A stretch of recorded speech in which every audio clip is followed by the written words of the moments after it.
কি জানি মানুষটা কি করছে এখন। এমনিতেই তো একটু ধুলো ধোয়াতে শ্বাসকষ্ট হয় মানুষটার।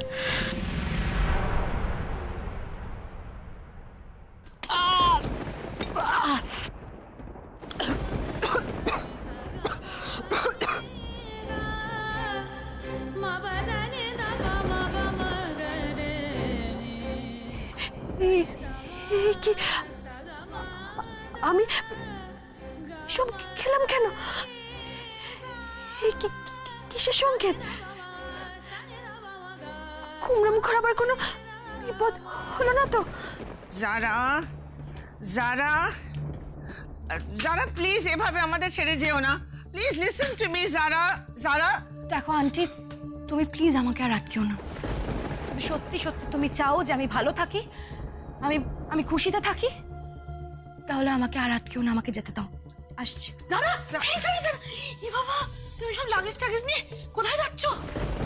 ও ওই ক্রিস কাটোয়া রয়ে গেছে বলে তুমি কাটোয়া যাচ্ছ, তাই না? হ্যাঁ, ভালো কথা। তুমি কাটোয়া যাও, গিয়ে তুমি এক কাজ করো, ক্রিসকে নিয়ে চলে এসো। রাধার বাবু তো ক্রিসকে অ্যাকসেপ্টই করছে না, তো ওইখানে শুধু শুধু পড়ে থাকার তো ক্রিসের কোনো মানে হয় না। ও বরঞ্চ এখানে চলে এলে ভালো। কি ক্রিসের এখন কাটোয়াতে থাকাই উচিত। যে কোনোভাবে দুলালকে কনভিন্স করে রাধাকে যদিও এখানে নিয়ে আসতে পারে, সেটাই হবে ওদের ভালোবাসার জিত। Exactly uncle. রাধা কৃষ দুজন দুজনকে কতটা ভালোবাসে সেটা আমি কোর্টরুমে বসেই বুঝে গেছি। আর আমি কৃষকে ভালোবাসি, সেই ভালোবাসার তো কোনো পরিণতিই নেই। তাই আমি চলে যাচ্ছি, কিন্তু কাটোয়া নাম ইউএস, আমার মম ড্যাডের কাছে। কাম সারছে। রাধার তো এই একটাই থ্রেট ছিল, যারা ও চলে গেলে তো রাধা ফাঁকা মাঠে গোল দিয়ে আমাদের একেবারে মাঠের বাইরে করে দেবে। ওই দুলালদাকে গলাতে রাধার তো দুদিনও সময় লাগবে না। সারা, আমি শুধু তোমাকে একটাই কথা বলতে চাই, you have taken a right decision. দেখো, তোমার সামনে তো একটা ক্যারিয়ার, একটা ব্রাইট ফিউচার পড়ে আছে। তুমি সেটাকে কাজে লাগাও। হ্যাঁ, take full advantage of it. Yes, you are right uncle. যাও। তো দাদা, আমি বলছি কি যে ও তো এইখানে থেকেই ও ক্যারিয়ার গড়তে পারে, মানে এসবি গার্মেন্টসে থেকে ও ওর নিজের ক্যারিয়ারটা গড়তে পারে। আর সবচেয়ে বড় কথা হচ্ছে, তো ও আমাদের এই এসবি গার্মেন্টসের সম্পদ। আর ও যদি চলে যায়, সত্যি আমাদের খুব ক্ষতি হয়ে যাবে না দাদা? হ্যাঁ, কিন্তু আমাদের ক্ষতির কথা ভেবে তো আমরা যারার ক্ষতি করতে পারি না। আমিও আগে খুবই আপসেট হয়ে গেছিলাম, কিন্তু এখন ভেবে দেখছি যে ও যা করছে ঠিকই করছে। লেট হার গো। তাও মানে কৃষের সঙ্গে দেখা না করেই চলে যাবে? না না, মানে তুমি এই বাড়িতে না থাকতে চাও, তুমি অফিসের গেস্ট হাউসে থাকতে পারো। হ্যাঁ, তারপরে কৃষ এলে তারপর তুমি দেখা করে গেলে। দেখো, কৃষ যদি এসে তোমার কথা জিজ্ঞেস করে, আমরা কি জবাব দেব বলো? না না, তুমি ভুল করছো। ও আমার কথা এমনিতেও জানতে চাইবে না। আর তাছাড়া এখন চলে যাওয়ার সময় যদি ওর সাথে আমার একবারও দেখা হয়ে যেত না, তাহলে হয়তো আমি আর যেতে পারতাম না। যাই হোক, এখন এসব কথা থাক, নালে আমি আমার ফ্লাইটটা মিস করবো।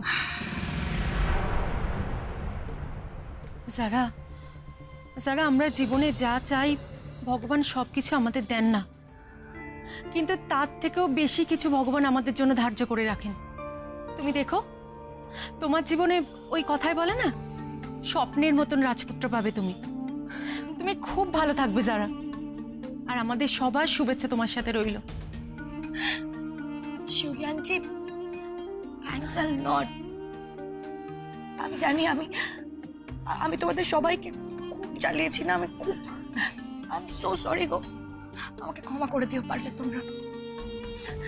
যাই হোক, আসছি আন্টি।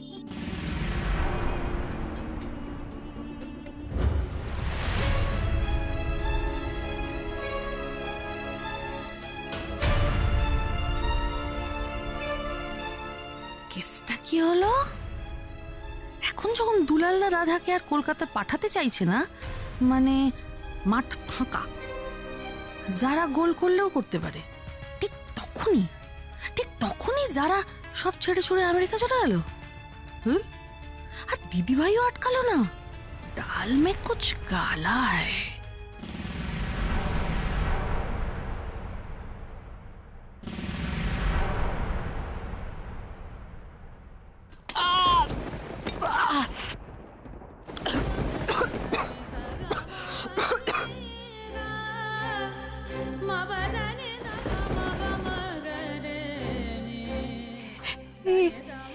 কি আমি সব খেলাম কেন? কিসের সংকেত?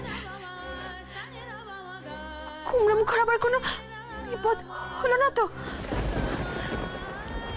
আমি যেটা ভাবছিলাম সেটা আবার সত্যি হয়ে গেল না তো? গণেশ দাদা,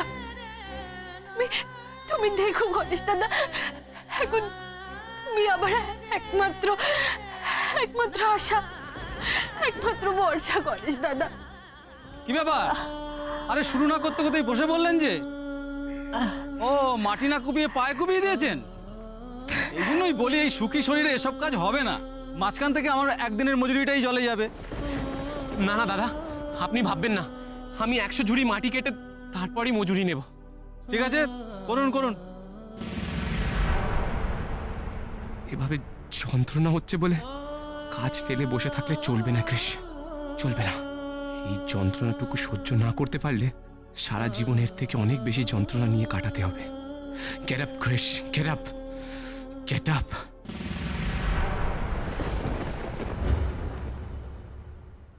রাধামা, এ কি তুই কাঁদছিস কেন মা? হ্যাঁ, কাঁদছিস কেন? এই দেখো, কেঁদে কেটে আবার শরীরটা খারাপ করবি তো। তারপরে এই বুড়ো বাপটা সারা রাত ধরে তোর সামনে জেগে বসে থেকে দুশ্চিন্তা করবে, এটাই চাইছিস তো তুই? হ্যাঁ, কাঁদিস না মা, কাঁদিস না, কাঁদিস না মা, শোনা আমার, কাঁদিস না। দেখ দেখ দেখ দেখ, তুই যা যা ফল খেতে ভালোবাসিস সব আমি বাজার থেকে নিয়ে এসেছি তোর জন্যে। এই ফলগুলো খেতে হবে তো, তবে তো শরীরটা ভালো হবে, এতে রক্ত হবে, বল হবে। নে মা, নে নে নে, একটা ফল খাদি। আমি খাবো না বাবা, ফল তুমি নিয়ে যাও। খাবি না মা? আমি নিজের হাতে তোর জন্য ফল নিয়ে এসেছি, তুই আমাকে বলছিস খাবি না? কেন খাবি না বল, কেন খাবি না? তুমি আমাকে ভুল বুঝো না বাবা, আমার খিদে নেই।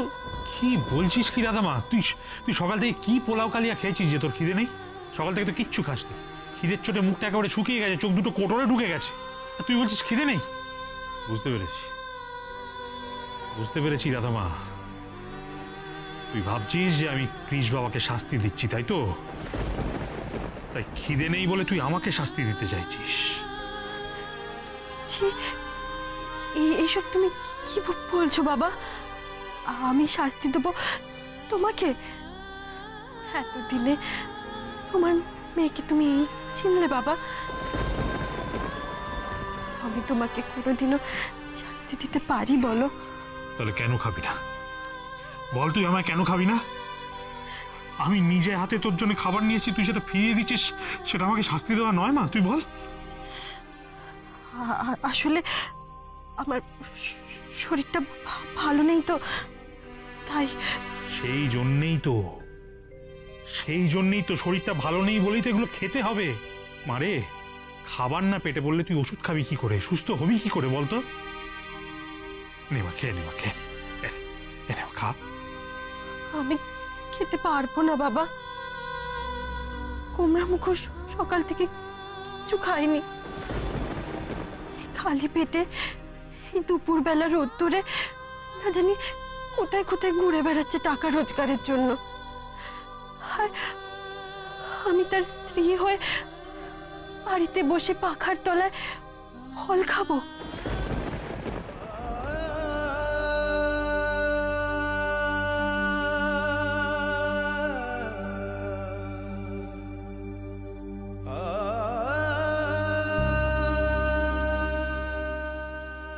বাবা, তুমি আমার কথাটা একটু বোঝার চেষ্টা করো, একটু। তুইও তো আমার কথাটা বিন্দুমাত্র বোঝার চেষ্টা করছিস না মা। নে মা, নে, খেয়ে নে মা, খেয়ে নে। তোমার সব কটা কথা আমি মাথা পেতে নিলাম বাবা, কিন্তু আমাকে তুমি শুধু খেতে বলো না। কুমড়া মুখো খেয়েছে কিনা না জানা পর্যন্ত আমি কিছুতেই খেতে পারবো না বাবা, কিছুতেই খেতে পারবো না। এই যেটুকুর জন্য তুমি পারলে আমাকে ক্ষমা করে দিও, ক্ষমা করে দিও।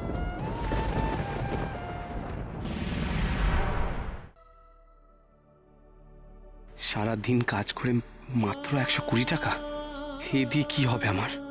আমায় তো 7 দিনে 10,000 টাকা রোজগার করতে হবে, তার মধ্যে একটা দিন তো প্রায় শেষ হতে চলল। আমাকে আরো বেশি কোনো মজুরির কাজ করতে হবে, কিন্তু কিন্তু আমি তো এখানে কিছু দেখতেই পাচ্ছি না।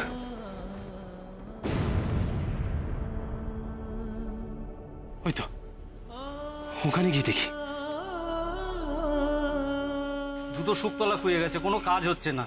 জজ সাহেবকে একটা চিঠি লিখতে হবে, একটু লিখে দিন না দাদা। পানের কাজে ঘ্যান ঘ্যান করে না তো, আমার আজকের কোটা কমপ্লিট হয়ে গেছে। আবার যা চিঠি লিখা লিখি সব কালকে হবে। দাদা দাদা গো, আমরা মুখ্য মানুষ, ইংরেজি ফিংরেজি জানি রে, তোমার পাই পড়ি দাদা, লিখে দাও দাদা।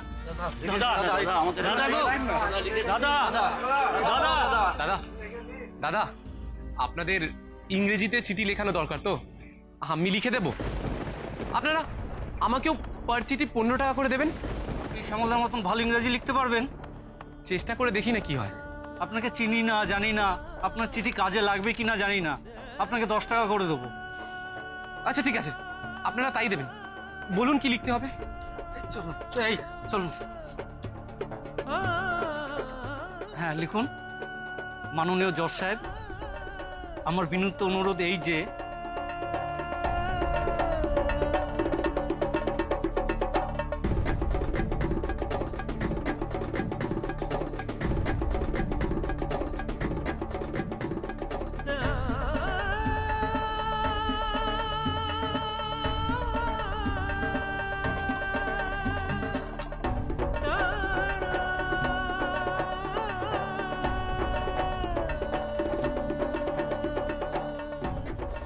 দশ, 20, 30, টোটাল 270 টাকা। রোজ যদি এই শ্যামলবাবু ভদ্রলোক চলে যাওয়ার পর আমি এখানে আসি, তাহলে এখান থেকেও কিছু টাকা রোজগার হবে আমার। এবার খুব খিদে পেয়ে গেছে আমার। রাধা থাকলে নিশ্চয়ই বলতো কি পেটের মধ্যে গণেশ দাদার ইঁদুর ডন দেওয়া স্টার্ট করেছে, কিন্তু কি খাবো? খেলেই তো টাকা খরচ হয়ে যাবে, না খেলেও যে কাজ করতে পারবো না। ঠিক আছে, এখন থেকে খাওয়ার জন্য দুবেলার 10-20 টাকা ফিক্স করলাম, এর বেশি আর 1 টাকাও নয়।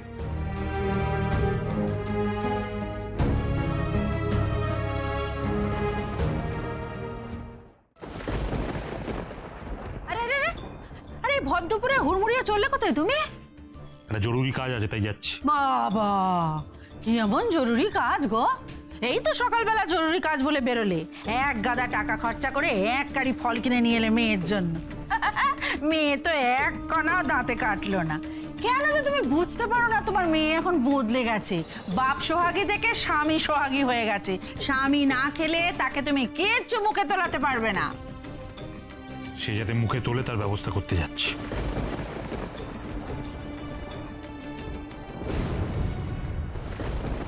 বাবা আমাকে খাওয়ানোর ব্যবস্থা করতে যাচ্ছে মানে কুমড়ামুখোর খবর আনতে যাচ্ছে। কুমড়ামুখোর খবর।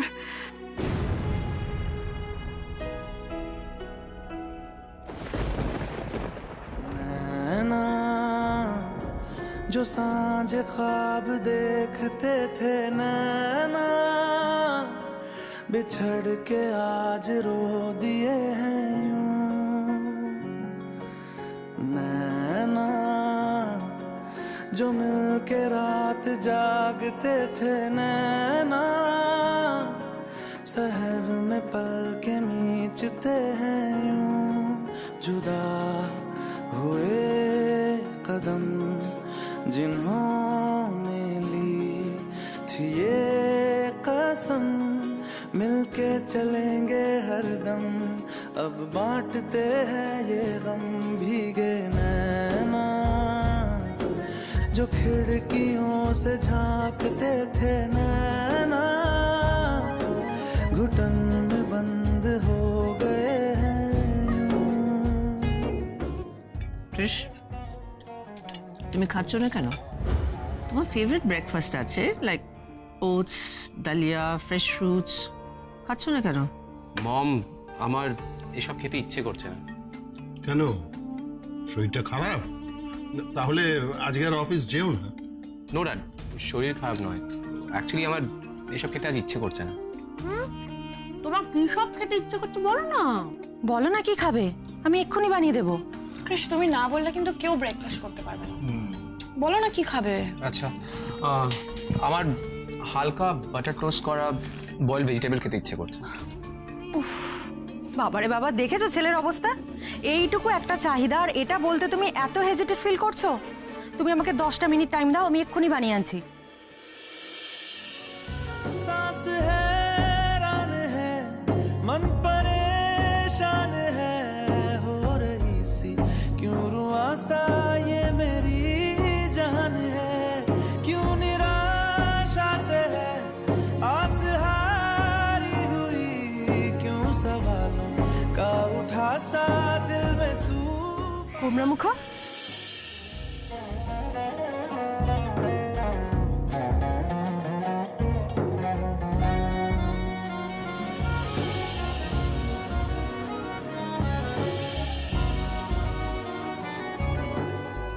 রাধা, মুড়িটা সামনে নিয়ে বসে থাকলে হবে? আপনার তো খুব খিদে পেয়েছে, তাড়াতাড়ি খেয়ে ফেলুন। হ্যাঁ খিদে তো পেয়েছে, কিন্তু মুড়ি কি করে খায় রাধা? দাঁড়ান, আমি আপনাকে মুড়ি আর ঘুগনি খাওয়া শিখিয়ে দিচ্ছি, দিন।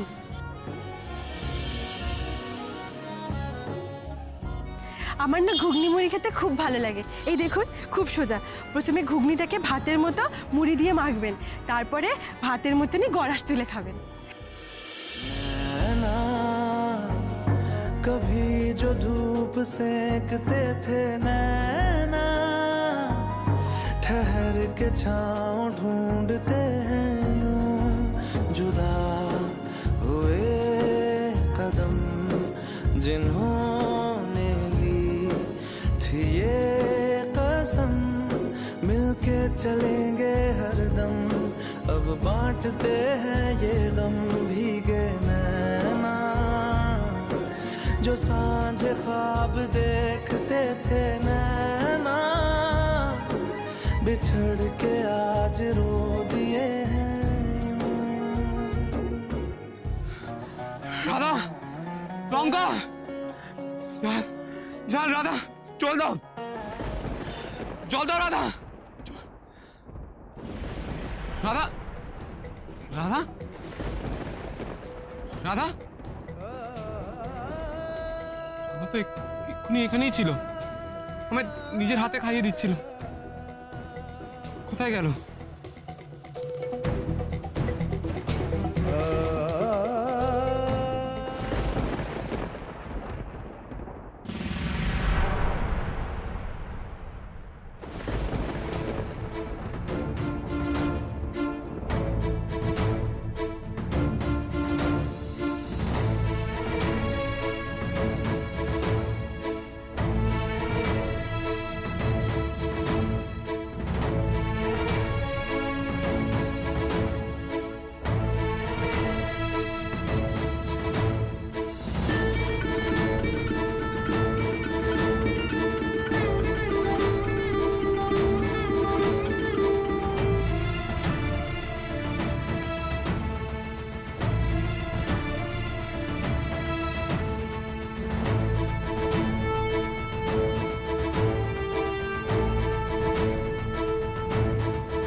কি জানি মানুষটা কি করছে এখন। এমনিতেই তো একটু ধুলো ধোয়াতে শ্বাসকষ্ট হয় মানুষটার। এখন এই গ্রামের রাস্তায় ধুলোবালিতে কোথায় ঘুরে বেড়াচ্ছে, কি করছে। টাইমে টাইমে ভালো মন্দ খাওয়ার অভ্যাস মানুষটার। রাস্তাঘাটে কি জানি কি খেয়ে আবার শরীর খারাপ করবে, আর খাবেই বা কি দিয়ে। বাবার দেওয়া ওই 100 টাকার থেকে 1 টাকাও নিজের খাওয়ায় খরচ করবে বলে তো মনে হয় না।